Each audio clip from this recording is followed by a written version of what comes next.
Hallelujah. ಇಡೀ ದಿನೆಲ್ಲ ದೇವರು ನನ್ನನ್ನು ನಿಮ್ಮನ್ನು ಸುರಕ್ಷಿತವಾಗಿ ಕಾಪಾಡಿದರೆ ದೇವರಿಗೆ ಕೃತಜ್ಞತೆ ಸ್ತೋತ್ರ ಸಲ್ಲಿಸೋಣ. ಪ್ರಿಯರೇ, ಒಂದು ಚಿಕ್ಕದಾಗಿ ಪ್ರಾರ್ಥನೆ ಮಾಡಿಕೊಳ್ಳೋಣ. ದೇವರೇ ಸ್ತೋತ್ರ, ಪರಿಶುದ್ಧಾತ್ಮ ದೇವರೇ, ಇಡೀ ದಿನ ಎಲ್ಲ ಕಾಪಾಡಿದೆ ನಿಂಗೆ ವಂದನೆ ದೇವರೇ. ಎಲ್ಲಾ ಕೇಡಿನಿಂದ ತಪ್ಪಿಸಿದಿ, ಅಂಧಕಾರದ ಶಕ್ತಿಗಳಿಂದ ತಪ್ಪಿಸಿದಿ. ಈ ರಾತ್ರಿ ದೇವರೇ ಇನ್ನೊಂದು ಆವರ್ತಿಸ್ ದೇವರೇ, ನಮ್ಮೆಲ್ಲರಿಗೂ ವಾಕ್ಯ ನಿಮಿತ್ತವಾಗಿ ನೀನು ಮಾತಾಡುವ ದೇವರಿದ್ದೀವಿ. ಆಮೇನ್. ಪ್ರಿಯ ಸಹೋದರ ಸಹೋದರಿಯರೇ, ಇಡೀ ದಿನ ಎಲ್ಲ ಬದುಕುಳಿದಿ. ರಾತ್ರಿ ಸುಮಾರು 11:30 ಆಗ್ತಾ ಇದೆ. ದೇವರು ಇಲ್ಲಿವರೆಗೂ ನನ್ನನ್ನು ನಿಮ್ಮನ್ನು ಸುರಕ್ಷಿತವಾಗಿ ಕಾಪಾಡಿದ್ದಾರೆ ಅಂದರೆ ಯಾರ ಕೃಪೆ? ನಾನು ನೀನು ಆರಾಧಿಸುವ ಯೇಸು ಕ್ರಿಸ್ತನ ಕೃಪೆಯಿಂದ ಪ್ರಿಯರೇ. ಆತನು ಉಪಕಾರ ಮಾಡಿದ್ದಾನೆ, ದಿನೆಲ್ಲ ಕಾಪಾಡಿದ್ದಾನೆ. ರಾತ್ರಿ ನಾವೇನು ಮಾಡ್ತಾ ಇದ್ದೆವು? ಆತನು ಹೇಳುವಂಥ ಮಾತು ಕೇಳಕ್ಕೆ ನಾವು ನಿಂತಿಕೊಂಡಿದ್ದೆವು ಪ್ರಿಯರೇ. ಆತನು ನಮ್ಮೊಂದಿಗೆ ಈ ರಾತ್ರಿ ಮಾತಾಡಕ್ಕೆ ಆತನೇನಾಗಿದ್ದಾನೆ? ಶಕ್ತನಾಗಿದ್ದಾನೆ. ವಾಕ್ಯ ನಿಮಿತ್ತ ಮಾತಾಡ್ತಾನೆ ಪ್ರಿಯರೇ. ದೇವರು ಮಾತಾಡೋದಂದ್ರೆ ಹೇಗೆ? ವಾಕ್ಯ ಅಂದ್ರೆ ಯಾರು? ದೇವರು. ಸ್ವಲ್ಪ ಹೊತ್ತು ನಾವು ವಾಕ್ಯ ನೋಡಿಕೊಳ್ಳೋಣ. ಯೋಹಾನ ಬರೆದ ಸುವಾರ್ತೆ 14ನೇ ಅಧ್ಯಾಯ ವಚನ 15 ಹಿಡಿದು ಕೆಲವು ವಚನ ನೋಡಿಕೊಳ್ಳೋಣ ಪ್ರಿಯರೇ. ಓದ್ರಿ. ನೀವು ನನ್ನನ್ನು ಪ್ರೀತಿಸುವವರಾದರೆ ನನ್ನ ಆಜ್ಞೆಗಳನ್ನು ಕೈಗೊಂಡು ನಡೆಯುವಿರಿ. ಇಲ್ಲಿ ವಾಕ್ಯದಲ್ಲಿ ಹೀಗೆ ಬರಲ್ಪಟ್ಟ ಪ್ರಿಯರೇ, ನೀವು ನನ್ನನ್ನು ಪ್ರೀತಿಸುವುದಾದರೆ ನೀವು ನನ್ನ ಆಜ್ಞೆಗಳನ್ನು ಕೈಕೊಂಡು ನಡೆಯುವಿರಿ. ಯಾರು ನನ್ನನ್ನು ಪ್ರೀತಿಸ್ತಾರೋ ಅವ್ರು ನನ್ನ ಆಜ್ಞೆಗಳೆಲ್ಲ ಕೈಕೊಂಡು ನಡೆಯೋರಾಗಿರ್ತಾರೆ. ಪ್ರಿಯ ಸಹೋದರ ಸಹೋದರಿಯರೇ, ದೇವರನ್ನು ಒಣ ಪ್ರೀತಿಸ್ತೆ ಅಂತ ಬಾಯಿಲಿಂದ ಹೇಳೋದಕ್ಕಿಂತ ಕ್ರಿಯಾ ರೂಪದಲ್ಲಿ ನಡೆಯೋರು ಮಾತ್ರ ದೇವರನ್ನು ಪ್ರೀತಿಸುತ್ತಾರೆ.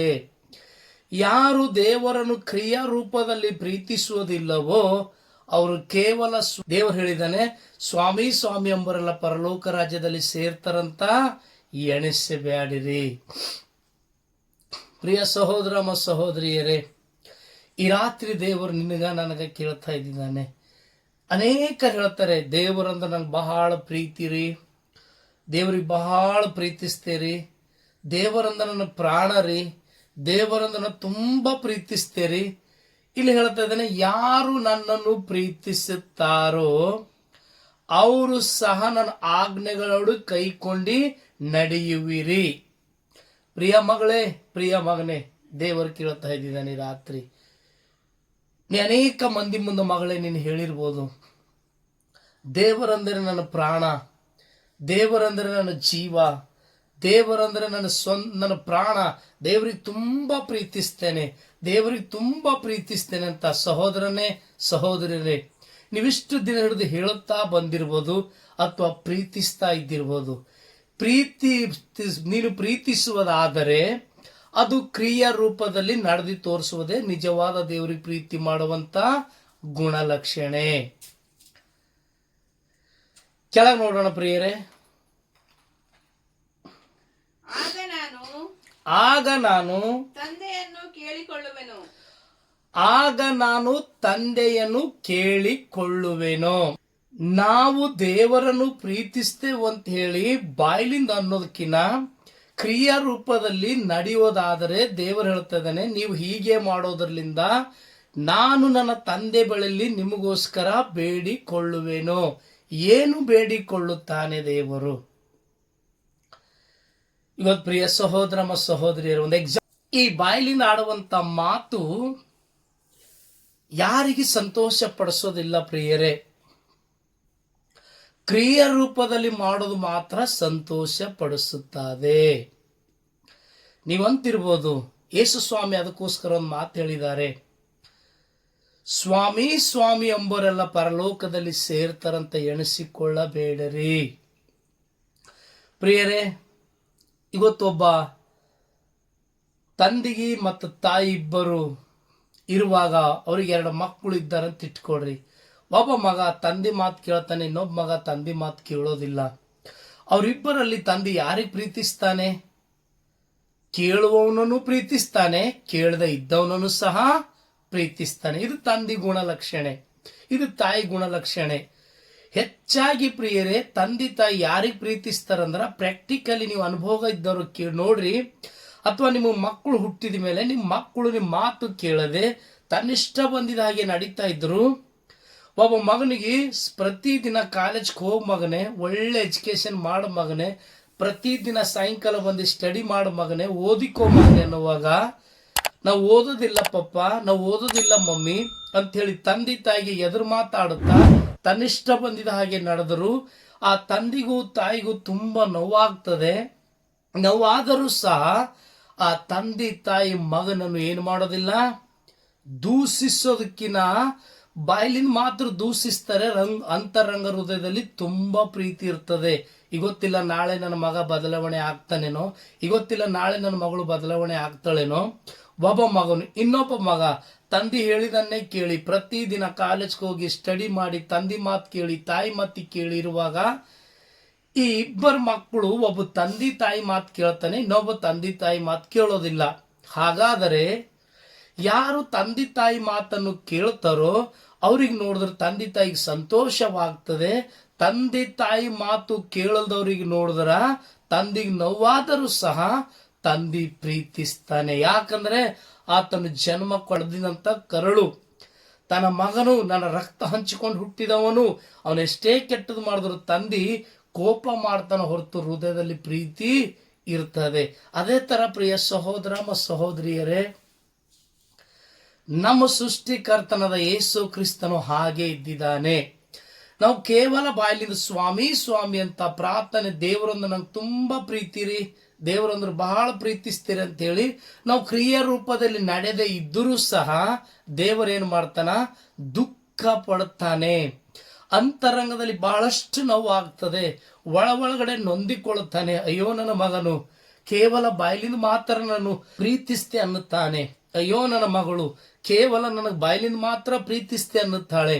ಆದರೂ ಕ್ರಿಯಾ ರೂಪದಲ್ಲಿ ಆ ಮಗಳು ತಂದೆಗೆ ಸಂತೋಷ ಪಡಿಸುವ ಮಗಳಿಲ್ಲದ ಕಾರಣ, ತಂದೆಗೆ ಸಂತೋಷ ಪಡಿಸಲಂತ ಮಗನಿಲ್ಲದ ಕಾರಣ, ತಂದೆಗೆ ಆ ಮಕ್ಕಳನ್ನು ನೋಡಿದ್ರು ಸಂತೋಷಕ್ಕಿನ ದುಃಖನೇ ಜಾಸ್ತಿ ಆಗ್ತದೆ. ಕೆಲವೊಂದು ಸಾರಿ ಗಂಡನ ದೇವರು ಹೆಂಡತಿ ಮಾತು ಕೇಳದೆ ಇದ್ದಾಗ, ಏನೋ ಗಂಡ ಹೆಂಡತಿ ಇರ್ತಾರೆ, ಆದರೆ ಅವ್ರ ಒಳಗಡೆ ತುಂಬಾ ನೋವಿರ್ತದ ಪ್ರಿಯರೇ. ಕೆಲವೊಂದು ಸಾರಿ ಹೆಂಡತಿಯರಿಗೆ ಗಂಡನ ದೇವರು ಬಹಳಷ್ಟು ನೋವು ಕೊಡುತ್ತಾರೆ. ಒಳಗಡೆ ನೋವಾದರೂ ಸಹ ಬಾಯಿಲಿಂದ ಮಾತಾಡ್ತಾ ಇರ್ತಾರೆ. ಕಾರಣ ಇವತ್ತಿಲ್ಲ ನಾಳೆ ಪರಿವರ್ತನೆ ಹೊಂದುತ್ತಾರೇನೋ. ಪ್ರಿಯ ಸಹೋದರ ಮತ್ತು ಸಹೋದರಿಯರೇ, ಒಬ್ಬ ಹೆಂಡತಿಗೆ ಒಬ್ಬ ಗಂಡಿಗೆ ಹೆಂಡತಿಲಿಂದ ನೋವಾಗ್ತಾ ಇದೆ ಅಂದ್ರೆ ಕಾರಣ ಬಾಯಿಲಿಂದ ಆಡುವ ಮಾತಿಲಿಂದಲ್ಲ, ಕ್ರಿಯೆ ರೂಪದಲ್ಲಿ ಮಾಡುವ ಕ್ರಿಯೆಗಳಿಂದ ನೋವಾಗ್ತದೆ.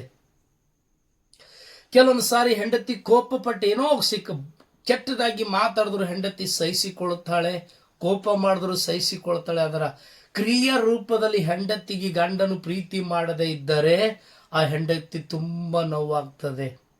ಯಾವಾಗ ನೋಡಿದ್ರು ನನ್ನ ಗಂಡ ನನ್ನ ಮಾತು ಕೇಳುವುದಿಲ್ಲಲ್ಲ, ಯಾವಾಗ ನೋಡಿದ್ರೆ ನನಗೆ ಇದೇ ತರ ಮಾತಾಡ್ತಾನಂತ ನೊಂದುಕೊಳ್ತಾಳೆ. ಇದು ಯಾಕೆ ಹೇಳ್ತಾ ಇದೆ ಅಂದ್ರೆ, ಉದಾಹರಣೆ ಪ್ರಾಕ್ಟಿಕಲಿ ಆಗಿ ಪ್ರಿಯರೇ, ಇವತ್ತು ಅನೇಕರ ಮದುವೆ ಮಾಡಿಕೊಂಡು ಗಂಡ ಹೆಂಡತಿ ನಾವಿದ್ದೇವೆ. ಕೇವಲ ಹೆಂಡತಿ ಗಂಡನಿಗೆ ಒಣ ಪ್ರೀತಿಸ್ತೆ ಅಂದ್ರ ಅದು ಪ್ರೀತಿ ಗಂಡನಿಗೆ ಸಿಗುವುದಿಲ್ಲ, ಅದು ಕ್ರಿಯಾ ರೂಪದಲ್ಲಿ ಮಾಡುವ ಹೆಂಡತಿ ಆಗಿರಬೇಕು. ಒಣ ಗಂಡನು ಹೆಂಡತಿಗೆ ಪ್ರೀತಿ ಮಾಡ್ತೆ ಕಣೆ ಅಂದ್ರೆ ಅದು ಸರಿ ಆಗೋದಿಲ್ಲ. ಗಂಡನು ಹೆಂಡತಿಗೆ ಕ್ರಿಯಾ ರೂಪದಲ್ಲಿ ತೋರಿಸ್ಬೇಕು. ಮಕ್ಕಳು ಪಪ್ಪ ನೀನಂದ್ರೆ ನಂಗೆ ಪ್ರಾಣ ಪಪ್ಪ, ಮಮ್ಮಿ ನೀನಂದ್ರೆ ನನಗೆ ಪ್ರಾಣ ಮಮ್ಮಿ ಅಂದ್ರೆ ತಂದೆ ತಾಯಿಗೆ ಸಂತೋಷ ಆಗೋದಿಲ್ಲ. ತಂದೆ ತಾಯಿಯನ್ನು ಬಾಯಿಲಿಂದ ಪ್ರೀತಿಸ್ತೆ ಅಂತ ಹೇಳಬೇಕು. ಅವರು ಕ್ರಿಯಾ ರೂಪದಲ್ಲಿ ಸರಿಯಾಗಿ ಇರುವುದರಿಂದ ಮಕ್ಕಳು ಕ್ರಿಯೆಗಳು ನೋಡಿ ತಂದೆ ತಾಯಿಗೆ ಸಂತೋಷ ಆಗ್ತದೆ. ನಾನು ನಿಮ್ಮನ್ನು ಪ್ರೀತಿಸಿದಾಗೆ ನೀವು ಇತರರನ್ನು ಪ್ರೀತಿಸಬೇಕು. ನಾನು ನಿಮ್ಮನ್ನು ಕ್ಷಮಿಸಿದ ಹಾಗೆ ನೀವು ಇತರರನ್ನು ಕ್ಷಮಿಸಬೇಕು. ನಾನು ನಿಮಗೋಸ್ಕರ ಏನೆಲ್ಲ ಮಾಡಿದಿನೋ ನೀವಿತರರಿಗೋಸ್ಕರ ಮಾಡಬೇಕು. ನೀವು ಹೀಗೆ ಮಾಡುವುದಾದರೆ ನಾನು ನನ್ನ ತಂದೆ ಹತ್ರ ನಿಮಗೋಸ್ಕರ ವಿಜ್ಞಾಪನೆ ಮಾಡುವೆನು. ನೋಡಿ ಕೆಳಗೆ ಹೋದ್ರಿ ಪ್ರಿಯರೇ, ಆಗ ನಾನು ತಂದೆಯನ್ನು ಕೇಳಿಕೊಳ್ಳುವೆನು, ಆಗ ನಾನು ತಂದೆಯನ್ನು ಕೇಳಿಕೊಳ್ಳುವೆನು, ಆತನು ನಿಮಗೆ ಬೇರೊಬ್ಬ ಸಹಾಯಕನನ್ನು ಆತನು ನಿಮಗೆ ಬೇರೊಬ್ಬ ಸಹಾಯಕನನ್ನು ಸದಾಕಾಲ ನಿಮ್ಮ ಸಂಗಡ ಇರುವುದಕ್ಕೆ ಸದಾಕಾಲ ನಿಮ್ಮ ಸಂಗಡ ಇರುವುದಕ್ಕೆ ಕೊಡುವನು. ಹಲ್ಲೆಲೂಯಾ. ಯೇಸು ಸ್ವಾಮಿಯನ್ನು ಪ್ರೀತಿಸ್ತಾ ಇದ್ದೇವಾ? ಹೌದು, ನಾವು ಪ್ರೀತಿಸ್ತಾ ಇದ್ದೇವೆ ಅಂತ ಅಂದಿರ್ಬೋದು. ದೇವರು ಹೇಳ್ತದ, ನೀವು ನನ್ನನ್ನು ಪ್ರೀತಿಸುವುದಾದರೆ ನೀವು ನನ್ನನ್ನು ಪ್ರೀತಿಸುವವರಾದರೆ ಅಂದ್ರೆ ಇಲ್ಲಿ ಸ್ತ್ರೀಯರು ಪುರುಷರು ಇಬ್ಬರು ಸೇರಿ ಬಂದರು. ನೀವು ನನ್ನನ್ನು ಪ್ರೀತಿಸುವವರಾದರೆ ನನ್ನ ಆಜ್ಞೆಗಳನ್ನು ಕೈಗೊಂಡು ನಡೆಯುವಿರಿ. ನನ್ನ ಆಜ್ಞೆಗಳನ್ನು ಕೈಗೊಂಡು ನಡೆಯುವಿರಿ. ದೇವರ ಆಜ್ಞೆ ಏನಿದೆ? ನಾನು ನಿನ್ನನ್ನು ಪ್ರೀತಿಸಿದಾಗ ಇತರನ್ನು ಪ್ರೀತಿಸಬೇಕು, ನಾನು ನಿನ್ನನ್ನು ಕ್ಷಮಿಸಿದಾಗ ಇತರನ್ನು ಕ್ಷಮಿಸಬೇಕು, ಸುಳ್ಳು ಆಡಬಾರ್ದು, ಜಾರತನ ಇರಬಾರ್ದು, ಹೊಟ್ಟೆ ಕಿಚ್ಚಿರಬಾರ್ದು, ವ್ಯಭಿಚಾರ ಇರಬಾರ್ದು, ಮೋಸ ಇರಬಾರ್ದು, ಕೆಲವೊಂದು ಸೈತಾನನ ಗುಣಗಳು ಇರಬಾರ್ದು. ನನ್ನನ್ನು ನೀವು ಪ್ರೀತಿಸುವುದಾದರೆ ನನ್ನಲ್ಲಿರುವಂತ ಗುಣಗಳು ಸಹ ನಿಮ್ಮಲ್ಲಿ ಇರಬೇಕು. ಹೀಗೆ ಇರುವುದಾದರೆ ನಾನು ನನ್ನ ತಂದೆಯಲ್ಲಿ ಆಗ ನಾನು ತಂದೆಯನ್ನು ಕೇಳಿಕೊಳ್ಳುವೆನು. ಏನ್ ತಂದೆಯನ್ನು ಹತ್ರ ಏನ್ ಕೇಳಿಕೊಳ್ತಾನೆ? ಯಾರು ಕೇಳಿಕೊಳ್ತಾರಂತ? ನಾನು ನೀನು ಪ್ರೀತಿಸುವ ಸರ್ವಶಕ್ತನಾದ ಯೇಸು ಕ್ರಿಸ್ತನು ತಂದೆ ಹತ್ರ ಕೇಳಿಕೊಳ್ತಾನೆ. ಏನು ಕೇಳಿಕೊಳ್ತಾನೆ ನೋಡೋಣ ಪ್ರಿಯರೇ, ಕೆಳಗೋದ್ರಿ. ಆತನು ನಿಮಗೆ ಬೇರೊಬ್ಬ ಸಹಾಯಕನನ್ನು ಸದಾಕಾಲ ನಿಮ್ಮ ಸಂಗಡ ಇರುವುದಕ್ಕೆ ಕೊಡುವನು. ಆತನು ನಿಮಗೆ ಸದಾಕಾಲ, ಎಷ್ಟು ಕಾಲ? ಸದಾಕಾಲ ಅಂದ್ರೆ ಅರ್ಥ ಜೀವ ಇರುವ ತನಕ, ಈ ಭೂಮಿ ಮೇಲೆ ಇರುವ ಕೊನೆಗೆ ಬದುಕಿರುವ ಉಸಿರಿರುವ ತನಕ ಆತನು ನಿಮಗೆ ಒಬ್ಬ ಸಹಾಯಕನನ್ನು ಏನ್ ಮಾಡ್ತಾರಂತ? ಕೊಡುವನು. ಯಾರಿಗೆ ಕೊಡ್ತಾನಂತ? ಒಬ್ಬ ಸಹಾಯಕನು ನಿಮ್ಗೆ ಕೊಡುವನು. ಪ್ರಿಯ ಸಹೋದರ ಮತ್ತು ಸಹೋದರಿಯರೇ, ನಿಮ್ಮೆಲ್ಲರಿಗೆ ಕರ್ತನಾದ ಯೇಸು ಕ್ರಿಸ್ತನ ನಾಮದಲ್ಲಿ ಕೇಳ್ತಾ ಇದೆ, ನಾವ್ ಯಾರನ್ನು ಪ್ರೀತಿಸ್ತೇವೋ ದೇವರು ಆ ವ್ಯಕ್ತಿಗೆ ಏನ್ ಮಾಡ್ತಾನಂತ? ಒಬ್ಬ ಸಹಾಯಕನಿಗೆ ಕೊಡುತ್ತಾನೆ. ಆ ಸಹಾಯಕನು ಯಾರು? ಕೆಳಗೋದ್ರಿ. ಆ ಸಹಾಯಕನು ಯಾರಂದರೆ ಸತ್ಯದ ಆತ್ಮನೇ. ಹಲ್ಲೆಲೂಯಾ. ಆ ಸಹಾಯಕನಂದ್ರೆ ಯಾರು? ಸತ್ಯದ ಆತ್ಮನೇ. ಸತ್ಯದ ಆತ್ಮ ಅಂದ್ರೆ ಯಾರು? ಪರಿಶುದ್ಧ ಆತ್ಮನೇ. ಸತ್ಯ ಹೇಳುವ ಆತ್ಮ ಯಾವುದದ? ಪರಿಶುದ್ಧ ಆತ್ಮ ಅದ ಪ್ರಿಯರೇ. ಇದ್ದಂಗೆ ಸತ್ಯ ಹೇಳುವ ಆತ್ಮ ಯಾವುದದ? ಪರಿಶುದ್ಧಾತ್ಮದ. ಪ್ರಿಯ ಸಹೋದರ ಸಹೋದರಿಯರೇ, ಏನಂತ ಲೋಕ? ಆತನನ್ನು ನೋಡದೆಯು ತಿಳಿಯದೆಯು ಇರುವುದರಿಂದ ಈ ಲೋಕ ಯೇಸುವನ್ನು ನೋಡಲಿಲ್ಲ, ತಿಳಿಯಲಿಲ್ಲ. ಕಣ್ಣಿಲಿ ನೋಡಕ್ಕಾಗೋದಿಲ್ಲ, ಬುದ್ಧಿಲಿಂದ ತಿಳಿದುಕೊಳ್ಳಕ್ಕೂ ಆಗೋದಿಲ್ಲ. ಇವೆರಡು ಇಲ್ಲದ ಕಾರಣ ಆತನನ್ನು ಹೊಂದಲಾರದು. ಕರ್ತನಲ್ಲಿ ಪ್ರಿಯ ಸಹೋದರ ಮತ್ತು ಸಹೋದರಿಯರೇ, ಸತ್ಯದ ಆತ್ಮ ಆ ಆತ್ಮ ಅನೇಕರು ಹೊಂದದೆ ಹೋದರು. ಸತ್ಯದ ಆತ್ಮ ಹೊಂದೋದು ತುಂಬಾ ಕಠಿಣ ಇದೆ ಪ್ರಿಯರೇ.